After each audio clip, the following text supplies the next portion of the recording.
రాజన్న వచ్చినాడు, పెళ్లి కొడుకు రాంబ్రహ్మ వచ్చినాడు, వాళ్ళ సైడ్ బంధువులు అందరూ వచ్చినారు. ఒక్కసారి వచ్చి పోమ్మా మెరుపుతీగా.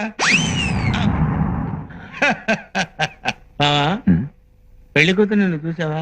నువ్వు చూడలేదా? లేదు, వచ్చి శర్మని గడిపినట్టుంది కానీ పిల్ల కనపడలా. మా వాడు అమ్మాయిని సరిగ్గా చూడలేదంట, మళ్ళీ ఒకసారి రమ్మంటారా? అట్టాగా అమ్మా, రాజన్న వచ్చినాడు, పెళ్లి కొడుకు రాంబ్రహ్మ వచ్చినాడు, వాళ్ళ సైడ్ బంధువులు అందరూ వచ్చినారు. ఒక్కసారి వచ్చి పోమ్మా మెరుపుతీగా.